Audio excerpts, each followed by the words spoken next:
The city of São Paulo never seemed to sleep completely. The streets, lit by neon lights and reflecting the shadows of hurried pedestrians, were a microcosm of chaos and silence at the same time. In the city center, the contrast between modernity and social inequality was stark.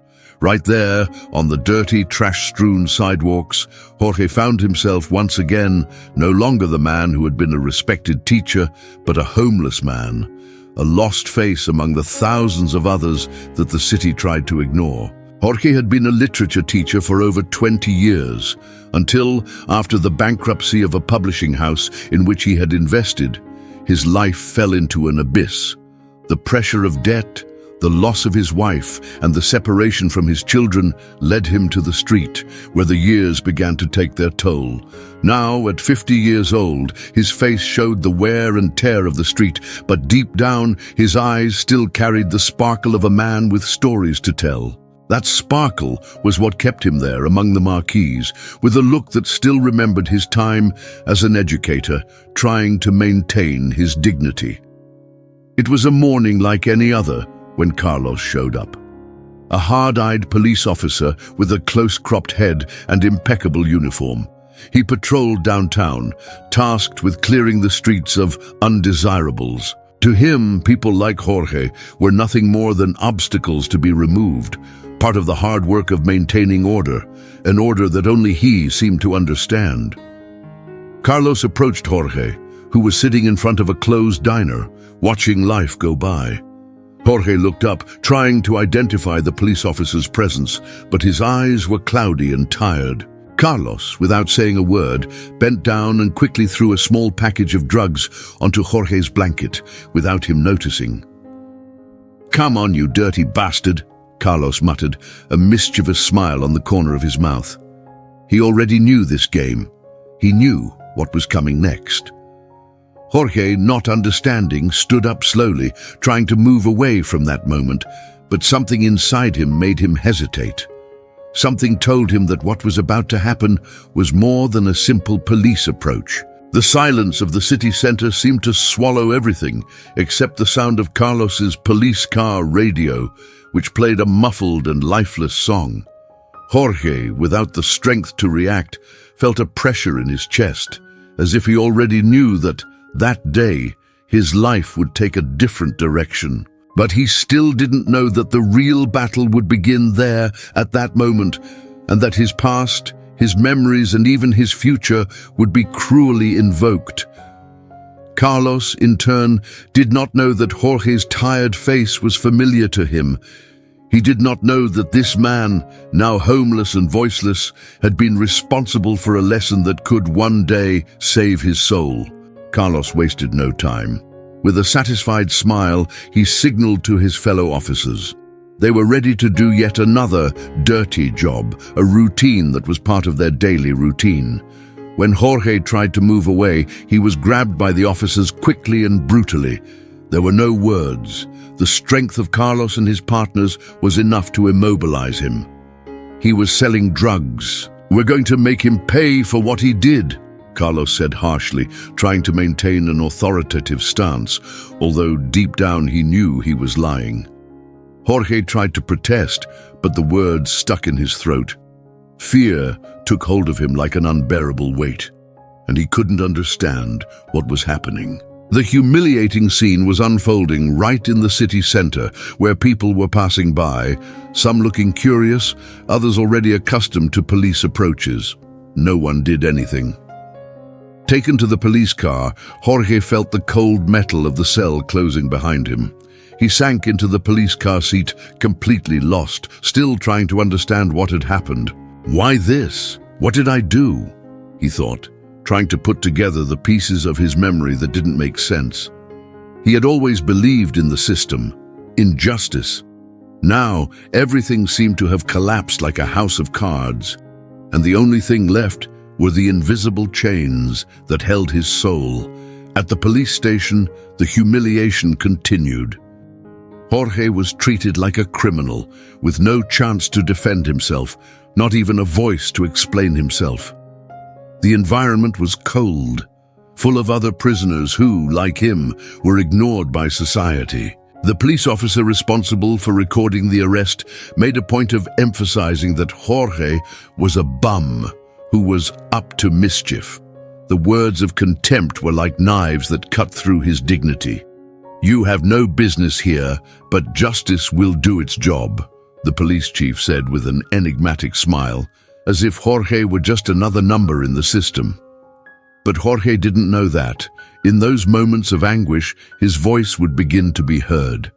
The streets, no matter how silent they were, had a way of coming together when injustice was too blatant. And while Jorge stood there, trying to keep his cool, the rest of the city was in the dark about what was happening. Few really noticed the arrest of a man who, until a few months ago, had been a respected educator. He was now in the shadows, a nameless face with no history, a discarded pawn in the game of a broken system.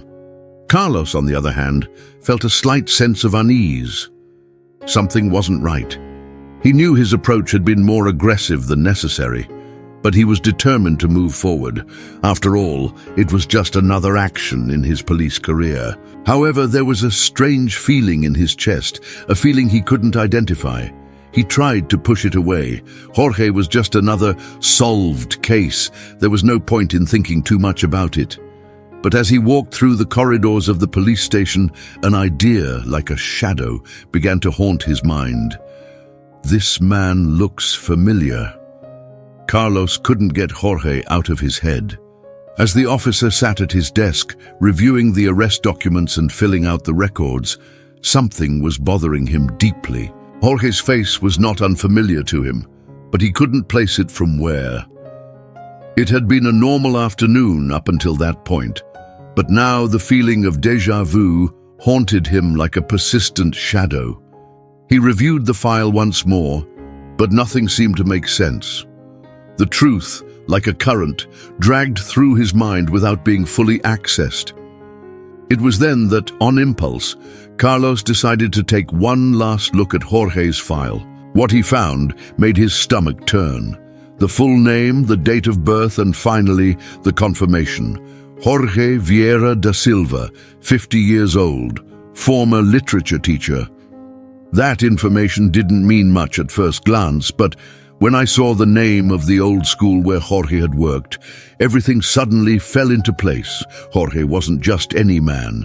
He had been Carlos's high school teacher, the man with the firm but welcoming voice, the man who, with his words, transformed his classes into literary adventures. Carlos shuddered. For a moment, time seemed to freeze. The image of that man, so different from who Jorge was now, came clearly to his mind. The face with the neatly cut hair, the erect posture, the welcoming smile. Jorge was a respected teacher, loved by his students, and Carlos remembered clearly the lessons he had taught. How could that have happened? How could that man have ended up there, imprisoned and humiliated under those circumstances? Jorge's file was incomplete, but Carlos knew enough. The pain of the discovery hit him like a blow. He had never known that his old teacher, the one who had taught him more than literature, had fallen so low, but still, the pain was not just about Jorge. It was about him, about the society he had sworn to protect. How had life brought him to this point? Carlos needed answers. He stood up abruptly, the papers scattered across the table, scattering across the floor.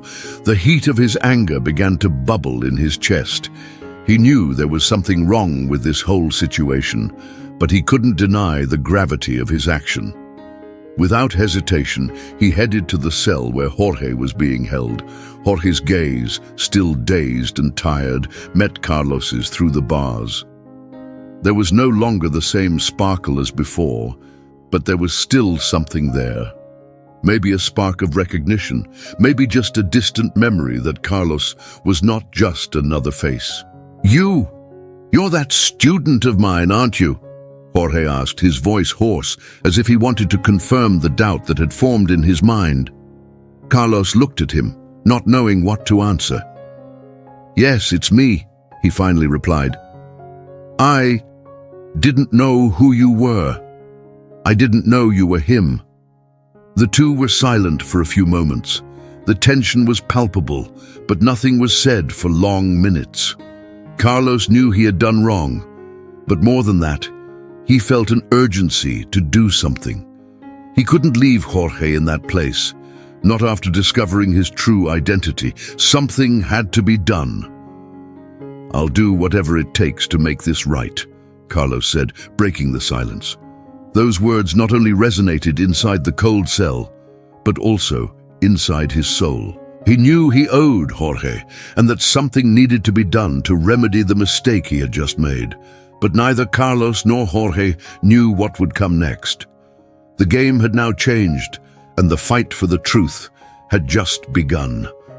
The next morning arrived without fanfare, but for Carlos, the weight of the previous night seemed even greater. He couldn't sleep well. The images of Jorge arrested, humiliated, and the discovery of his true identity still hammered in his mind. What had previously seemed like a simple arrest of a suspect now became an endless moral dilemma. He needed to make amends for what he had done, but he knew it wouldn't be easy. The police structure in which he worked was so shielded by corruption that questioning its orders would be putting his own career at risk. Still, Carlos couldn't ignore the call of his conscience. The teacher he admired so much had been detained without just cause, and he couldn't let it go. He needed to find out what had happened, what had led Jorge to fall to such a cruel fate. Carlos walked to the police station in silence. Inside his head, the dilemma was clear. He would have to step back, look deeper, and find the truth. But at the same time, he knew that this would mean confronting everything he had learned as a police officer. It would be a direct threat to the hierarchy and the system he had sworn to protect. But what about morals? What was right? That mattered now. Arriving at the investigations department, Carlos headed to the documents area. He searched through Jorge's records, trying to find any clue that would explain why he had been arrested. But everything was drawn up like just another statistic. No clear accusations, no concrete evidence, just the allegation of a crime not committed. Something was wrong, and Carlos felt he was about to discover something darker. It was then that, upon revisiting the records, he found an anomaly. A poorly detailed entry, and a name that sent chills down his spine. Alexandre Ribeiro, a notorious drug dealer in the region. The name appeared in some notes made by the very officers who arrested Jorge. However, what really caught Carlos's attention was the way Alexandre's name connected with Jorge's. Something was intertwined between the two, but he still couldn't understand what it was. He decided to act quickly. Without hesitation, he looked for the photo of Alexandre and compared it with the images of Jorge that were on the file. The two men, surprisingly, looked alike. But it wasn't just the physical resemblance that worried him. There was something else. Carlos didn't believe in coincidences. Carlos had an idea. He would seek out Alexandre. It was the only way to find the truth. Deep down, he knew that this was about to become a silent war between what he believed was right and what the system wanted him to believe. And at the same time, he felt that he was about to risk more than he had ever imagined. He contacted an informant in the drug trafficking underworld.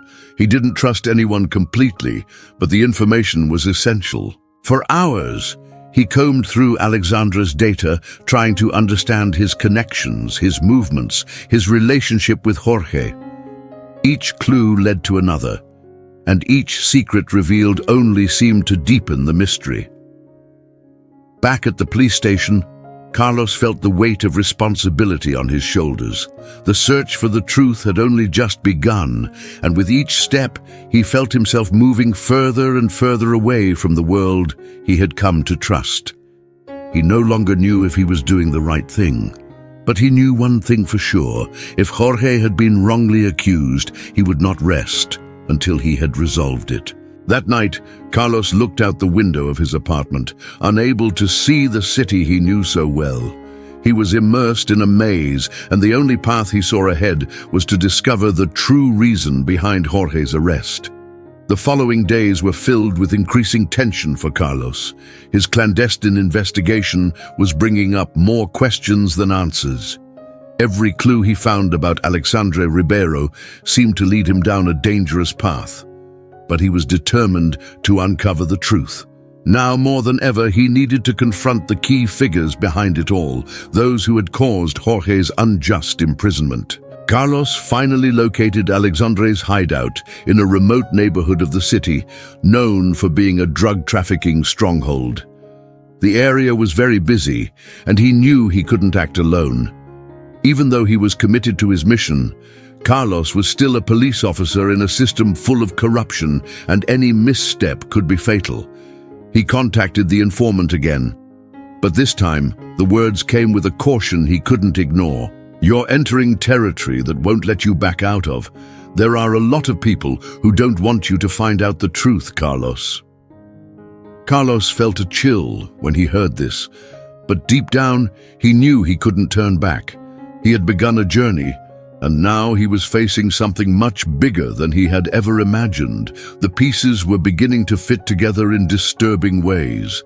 Jorge, the man who had been his teacher, was somehow entangled with Alexandre Ribeiro and his drug empire. What exactly was going on between them, and why was Jorge involved? He couldn't understand. That night, Carlos decided to infiltrate the operation. Without telling anyone, he grabbed his gun, strapped it to his waist, and headed toward Alexandre's hideout.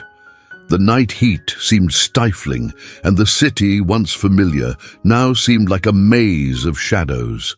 When he arrived at the scene, the silence was absolute, as if the city was holding its breath. But suddenly, he heard footsteps. Carlos hid, pressing his palm against the cold brick wall. His senses were on high alert. He knew he was being watched. The street was dark, but he noticed a silhouette approaching. As the figure passed closer, Carlos recognized it. It was Jorge. The shock was immediate. Carlos hid behind a lamppost, his mind spinning as he tried to understand what was happening. He had found Jorge, but he had not expected to see him there in such a dangerous place. The man he had seen, imprisoned, humiliated, was now walking freely on the streets in the center of the drug trafficking underworld. With his heart pounding, Carlos approached silently until he was just a few meters away from Jorge. He wanted to confront him, but he didn't know where to start. Jorge was tense, looking around, and Carlos realized that he was meeting someone. Before he could act, the figure Jorge was waiting for appeared. It was Alexandre Ribeiro. Carlos felt a lump in his throat when he saw the drug dealer approach Jorge. They exchanged words, but Carlos couldn't hear clearly. But there was something there, a kind of complicity, an exchange of looks that said it all. Jorge was involved in drug trafficking. He wasn't just helping Alexandre, he was also part of a much larger scheme. Carlos stood frozen, absorbing the truth that was beginning to unfold before his eyes. Everything he had imagined about the teacher he had admired, everything he had believed to be right, was crumbling. Jorge was no longer the man he had known. He was now on the opposite side, at the heart of crime. And that meant Carlos had to choose between his loyalty to the system and his loyalty to his morals. Before he could make a decision, Jorge and Alexandre disappeared into the shadows, leaving Carlos alone in the silence of the night. He stood there for a long time in shock, trying to process everything he had just witnessed. His mind was in turmoil, his feelings were raw. How could he confront Jorge now? How could he deal with the discovery that the man he had seen as a victim was actually part of a criminal network? Doubt weighed on him, but what he knew for sure was that the truth would not be easy to digest, and that now, more than ever, he was trapped in a game of no return.